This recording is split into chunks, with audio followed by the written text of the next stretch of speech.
यह मूवी की कहानी एक सच्ची घटना पर आधारित कहानी है। मूवी की शुरुआत होती है 15 मई 2001 अमेरिका की एक रेलवे लाइन पर। ट्रेन को शंट करते वक्त डीवी नाम का ट्रेन ड्राइवर एक ऐसा फैसला ले बैठता है जो आगे चलकर जानलेवा साबित होता है। उसे एहसास होता है कि आगे का ट्रैक अलाइनमेंट सही नहीं है, लेकिन समय बचाने और आसानी के चक्कर में वह ट्रेन को पूरी तरह रोकता नहीं। वो ट्रेन को लो गियर में धीरे धीरे चलने देता है और नियम तोड़ते हुए खुद ड्राइविंग केबिन छोड़कर बाहर उतर जाता है ताकि भाग कर जाकर मैनुअली ट्रैक स्विच बदल सके। डीवी को लगता है कि वह वक्त रहते सब संभाल लेगा, लेकिन यहीं पर वो एक फेटल मिस्टेक कर देता है, ऐसी गलती जिसका पछतावा उसे पूरी जिंदगी रहने वाला था। ट्रेन से उतरते वक्त वह गियर को ऑटो स्लाइडिंग मोड में डाल देता है, लेकिन जो चीज वो नोटिस नहीं करता, गियर लगा तो है मगर पूरी तरह एंगेज नहीं हुआ। जैसे ही डीवी नीचे उतरता है गियर स्लिप हो जाता है और सीधा जाकर फुल स्पीड फॉरवर्ड पोजीशन में अटक जाता है। अब ट्रेन नंबर 777 जो अभी तक शांत खड़ी थी, ऐसे लगती है जैसे कोई सोया हुआ दरिंदा जाग गया हो। धीरे धीरे उसकी रफ्तार बढ़ने लगती है। ड्यूई अभी स्विच तक आधा रास्ता भी नहीं पहुंचा था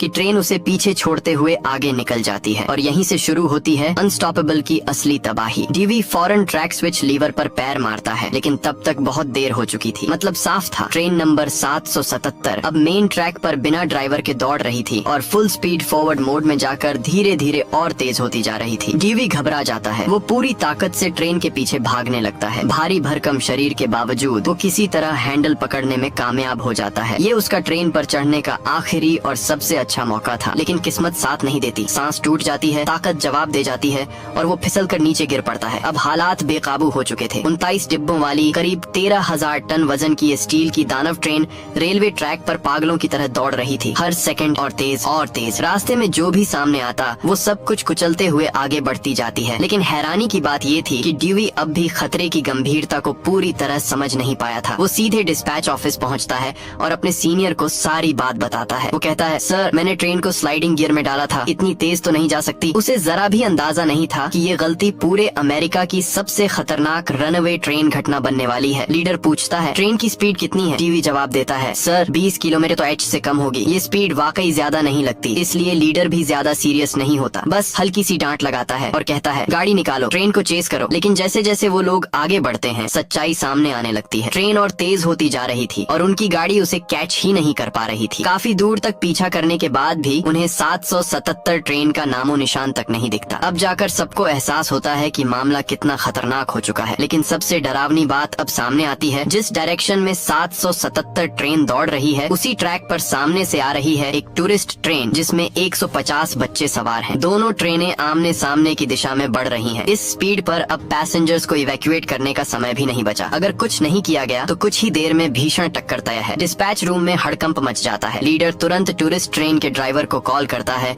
और सख्त आवाज में कहता है, तुरंत ट्रैक चेंज करो। वो अभी फोन रख ही रहा होता है कि यहीं से हालात और ज्यादा बिगड़ने वाले थे। 100 किलोमीटर तो एच से भी ज्यादा रफ्तार पर दौड़ती 777 नंबर की ट्रेन सामने से आ रही थी। टक्कर अब बस कुछ सेकंड दूर थी, लेकिन ठीक उसी मेक और ब्रेक मोमेंट पर एक एक्सपीरियंस्ड वेटरन ड्राइवर अपनी पूरी काबिलियत दिखाता है। वो इंजन को फुल थ्रॉटल पर डालता है और ट्रेन को तेजी से दूसरे ट्रैक पर मोड़ देता है। बस एक पल की देर थी, दोनों ट्रेनें बाल बाल बचते हुए एक दूसरे को क्रॉस कर जाती हैं। टूरिस्ट ट्रेन में बैठे बच्चे खुशी खुशी तेज रफ्तार से गुजरती 777 ट्रेन को देखते हैं, तालियां बजाते हैं। उन्हें ये बिल्कुल अंदाजा नहीं होता कि जिस ट्रेन ने अभी उन्हें क्रॉस किया है वो दरअसल मौत बनकर उनकी तरफ आ रही थी, जो बस कुछ सेकंड दूर थी उन्हें गॉड से मिलवाने से। ये खबर कुछ ही घंटों में पूरे ओहायो यूएसए में फैल जाती है। टीवी चैनल्स ब्रेकिंग न्यूज चलाने लगते हैं। रेलवे कंपनी के टॉप एग्जीक्यूटिव्स तक मामला पहुंच जाता है। डिस्पैच कंट्रोल से सुझाव आता है, ट्रेन को तुरंत डिरेल करा दिया जाए, लेकिन मैनेजमेंट साफ मना कर देती है क्योंकि ये कोई आम ट्रेन नहीं थी। ये एक हैजर्डस मटेरियल फ्रेट ट्रेन थी जिसके डिब्बों में मौजूद था करीब 200 ton diesel, 120 ton highly flammable, explosive और टॉक्सिक केमिकल्स। अगर इतनी तेज रफ्तार पर ट्रेन को डिरेल किया गया तो मैसिव एक्सप्लोजन तय था, और अगर इन डिब्बों से जहरीले केमिकल्स लीक हो जाते तो इसका असर सिर्फ रेलवे तक सीमित नहीं रहता, बल्कि आसपास के गांवों, हजारों लोगों की जिंदगी और पूरे लोकल इकोसिस्टम के लिए ये एक भयानक तबाही बन सकता था। अब सवाल सिर्फ ट्रेन रोकने का नहीं था, अब सवाल था पूरे इलाके को बचाने का। अगर ये ट्रेन हादसे का शिकार होती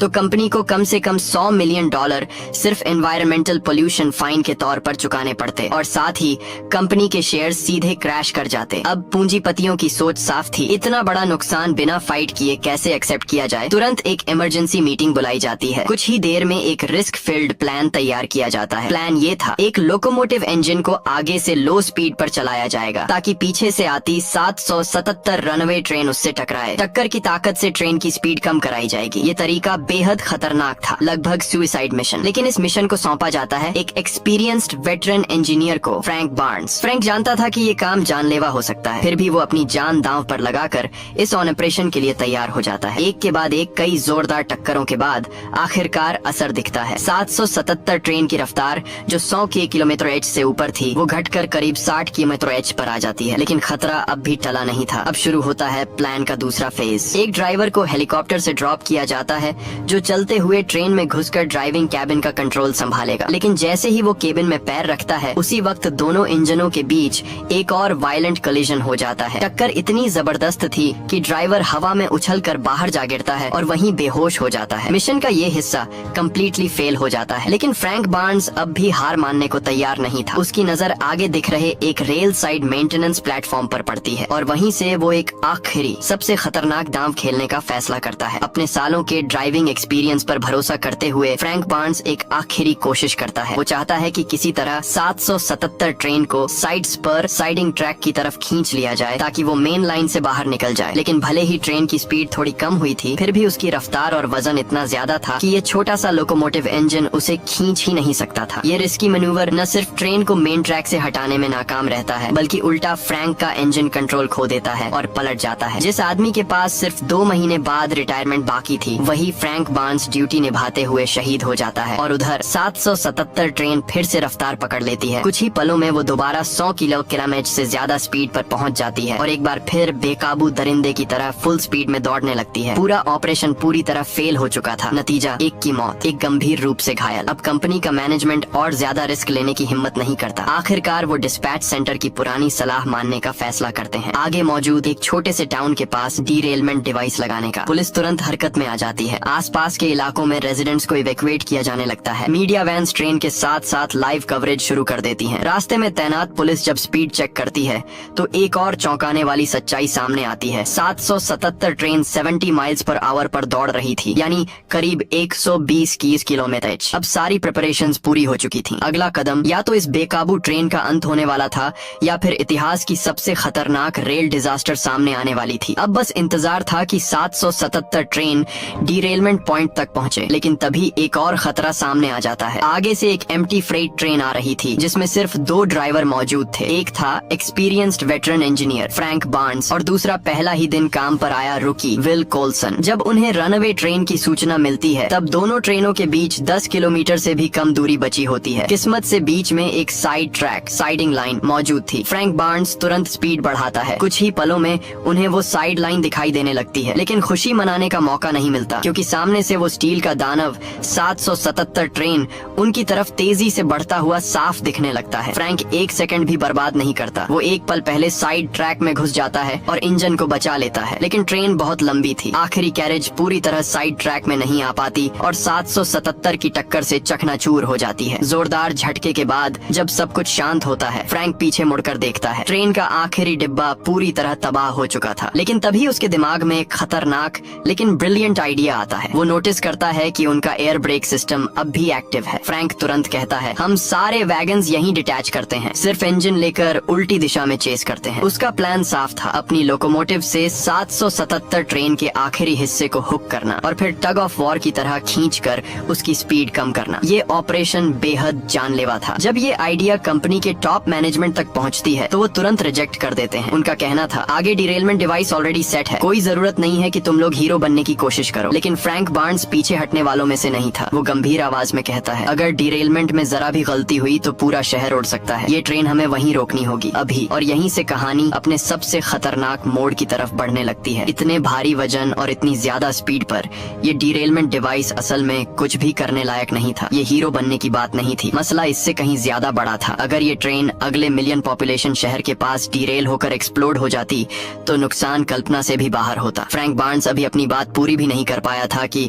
वो स्टील का दानव 777 ट्रेन डीरेलमेंट पॉइंट तक पहुंच जाती है। और ठीक वैसा ही होता है जैसा फ्रैंक ने कहा था। डीरेलमेंट डिवाइस उसे जरा भी रोक नहीं पाता। अब हालात बिल्कुल साफ थे। उम्मीद की आखिरी किरण सिर्फ फ्रैंक और विल पर टिकी थी क्योंकि उनके पास सिर्फ एक लोकोमोटिव इंजन था। फ्रैंक बहुत जल्दी 777 ट्रेन के करीब पहुंच जाता है। अब शुरू होता है सबसे खतरनाक हिस्सा। कपलिंग। फ्रैंक इंजन कंट्रोल संभालता है और विल पीछे से गाइडेंस देता है, लेकिन पहली कोशिश पूरी तरह फेल हो जाती है। टक्कर से 777 ट्रेन का आखिरी हॉपर वैगन टूट जाता है और रेल, बैलेस्ट, पत्थर चारों तरफ बिखर जाते हैं। धूल और पत्थरों की वजह से दोनों को सांस लेना तक मुश्किल हो जाता है, लेकिन वो हार नहीं मानते। दूसरी बार कपलिंग की कोशिश की जाती है और इस बार किस्मत साथ देती है, कपलिंग हो जाती है। लेकिन तभी विल एक गंभीर बात नोटिस करता है, कनेक्टर पूरी तरह लॉक नहीं हुआ था। मतलब एक झटके में सब कुछ फिर से हाथ से निकल सकता था। इसका मतलब साफ था, जैसे ही जोर लगाया जाता कनेक्टर टूटकर अलग हो सकता था। विल कोल्सन बिना एक पल सोचे जान की बाजी लगाकर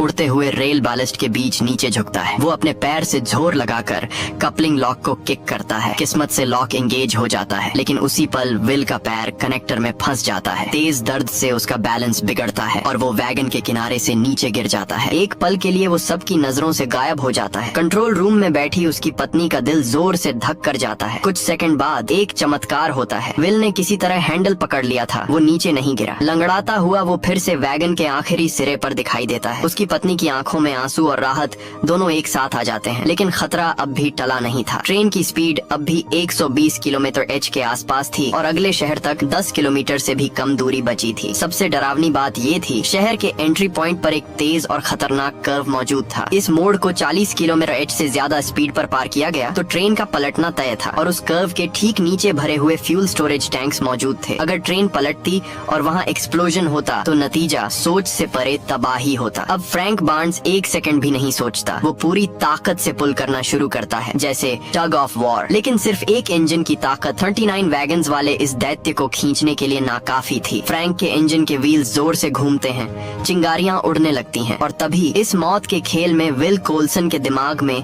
एक आखिरी तेज आइडिया चमकता है। अगर हर वैगन का ब्रेक मैन्युअली ओपन कर दिया जाए तो जरूर स्पीड पर काफी असर पड़ सकता था, लेकिन विल घायल था, इसलिए ये खतरनाक काम अब सिर्फ फ्रैंक बार्न्स ही कर सकता था। फ्रैंक बिना सोचे चलती हुई ट्रेन पर कूद जाता है। वो एक एक करके हर वैगन के मैनुअल ब्रेक्स खोलता जाता है, एक वैगन फिर अगला और फिर अगला। हर ब्रेक के साथ ट्रेन की रफ्तार थोड़ी थोड़ी कम होने लगती है। कई मिनटों की लगातार मेहनत के बाद आखिरकार स्पीड नोटिसेबली गिर जाती है, लेकिन अभी भी वो खतरनाक मोड़ के लिए काफी ज्यादा थी। अब आगे सिर्फ वही कर्व था, अब कोई ऑप्शन नहीं बचा, सब कुछ किस्मत पर छोड़ दिया गया। ट्रेन मोड़ पर जोर से झुकती है, हर किसी की सांस अटक जाती है, लेकिन ट्रेन पलटती नहीं, वो किसी तरह कर्व पार कर लेती है। एक पल के लिए सबको लगता है कि शायद अब सब ठीक हो जाएगा, लेकिन तभी एक नई मुसीबत सामने आती है। लगातार ओवरहीटिंग की वजह से ब्रेक डिस्क्स फेल हो जाती हैं और पूरा ब्रेकिंग सिस्टम कोलैप्स कर जाता है। 777 ट्रेन एक बार फिर रफ्तार पकड़ने लगती है। फ्रैंक फौरन इंजन कैबिन की तरफ दौड़ता है। अगर वो किसी तरह ड्राइविंग कैबिन तक पहुंच जाए तो ट्रेन को पूरी तरह स्टॉप किया जा सकता था, लेकिन बीच रास्ते में वो मजबूर होकर रुक जाता है क्योंकि अगले वैगन के बीच गैप बहुत ज्यादा था और वहाँ से कूदना नामुमकिन था। अब क्या किया जाए? ठीक उसी लाइफ और डेथ मोमेंट पर एक पिकअप ट्रक साथ साथ दौड़ती हुई दिखाई देती है। फ्रैंक जोर से चिल्लाता है, विल जंप। विल एक सेकंड भी नहीं सोचता, वो छलांग लगाता है और सफलता से पिकअप ट्रक में कूद जाता है। अब आखिरी दांव लगने वाला था। आखिरकार वो इंजन कैबिन तक पहुंच जाते हैं। स्क्रीन के सामने बैठे हर इंसान की सांसें थमी हुई हैं, सबके हाथ अनजाने में मुट्ठी बन चुके हैं। विल कोल्सन पूरी हिम्मत जुटाता है, सही पल का इंतजार करता है और फिर कूदता है। सब कुछ सेकंड में होता है। हो गया। My God. जो स्टील का दानव करीब 2 घंटे से ज्यादा मेन ट्रैक पर बेकाबू दौड़ रहा था, आखिरकार रुक जाता है। पूरा इलाका एक बड़ी तबाही से बाल बाल बच जाता है और कहानी यहीं खत्म हो जाती है।